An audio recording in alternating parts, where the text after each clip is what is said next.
Serial heroine Kavyasri గురించి ప్రత్యేక పరిచయం అక్కర్లేదు. పేరుకి కన్నడ నటినే అయినప్పటికీ తెలుగులో ఈ బ్యూటీకి క్రేజ్ పాపులారిటీ ఎక్కువే. గోరింటాకు సీరియల్ ద్వారా తెలుగు ఇండస్ట్రీలోకి అడుగుపెట్టిన కావ్య తర్వాత కోయిలమ్మ, గోరింకా తదుపరి సూపర్ హిట్ సీరియల్స్ లో నటించి తెలుగు ఆడియన్స్ కు బాగా చేరువైంది. అందాల తార. కేవలం సీరియల్స్ లోనే కాకుండా పలు ఎంటర్టైన్మెంట్ షోల్లో కూడా కావ్యశ్రీ పాల్గొంటుంది. కాగా బిగ్ బాస్ సీజన్ 8 విజేత నిఖిల్ తో కావ్యశ్రీ ప్రమాణం నడిపింది. చాలా ఏళ్ల పాటు వీరిద్దరూ కలిసిమెలిసి తిరిగారు. ఏమైందో తెలియదు కానీ ఇద్దరు విడిపోయారు. ఇలా ఉంటే కొన్ని రోజుల క్రితం ఓ టీవీ షోలో హాజరైన కావ్యశ్రీ బుల్లితెర నటుడు తేజస్ గౌడపై తీవ్ర ఆగ్రహం వ్యక్తం చేసింది. కొద్ది నెలల క్రితం స్టార్ యాంకర్ సుమా కనకాల ఓ టీవీ ఛానల్ లో నిర్వహించిన షోకి కావ్యశ్రీ కూడా హాజరయ్యింది. ఈ సందర్భంగా పక్క వాళ్ళలో ఏ మార్పు వస్తే మంచిది అనే కారణం చెబుతూ వారి ఫోటోని నిప్పుల్లో వేల్చి కాల్చాలని టాస్క్ ఇచ్చింది సుమా. దీనికి గాను కావ్యశ్రీ ముందుకొచ్చి నేను తేజ గారి ఫోటోని కాల్చాలనుకుంటున్నాను అని చెప్పింది. దీంతో నటుడు తేజ షాక్ అయ్యాడు. కెమెరా ఉన్నప్పుడు ఒకలా, కెమెరా లేనప్పుడు ఇంకోలా బిహేవ్ చేయడం చూశాను. అన్ని చోట్ల ఎప్పుడు ఒకేలా ఉండాలి, తనులా ఉండాలి అని నేను కోరుకుంటున్నాను అని కావ్యశ్రీ రీజన్ చెప్పింది. దీనికి తేజస్ కూడా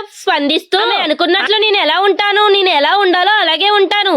ఆమె గురించి నేను వేరే వాళ్ళ దగ్గర నెగిటివ్ గా మాట్లాడానా అని ప్రశ్నించగా అవును నేను చూశాను అని కావ్య గట్టిగా బదిలిచ్చింది. దీనికి స్పందించిన తేజస్ అయినా ఎవరి అభిప్రాయం వారిది, వాటిని ఎవరూ మార్చలేరు. ఏ వ్యక్తైనా ఎలా ఉండాలి అనుకుంటున్నాడో అలాగే ఉంటాడు. నీ దృష్టిలో నేను అలా ఉంటే నేనేం చేయలేను అని చెబుతుండగానే తేజస్ ఫోటోని నిప్పుల్లో వేసి కాల్చేసింది కావ్యశ్రీ. ప్రస్తుతం ఇందుకు సంబంధించిన వీడియో సోషల్ మీడియాలో బాగా వైరల్ అవుతుంది.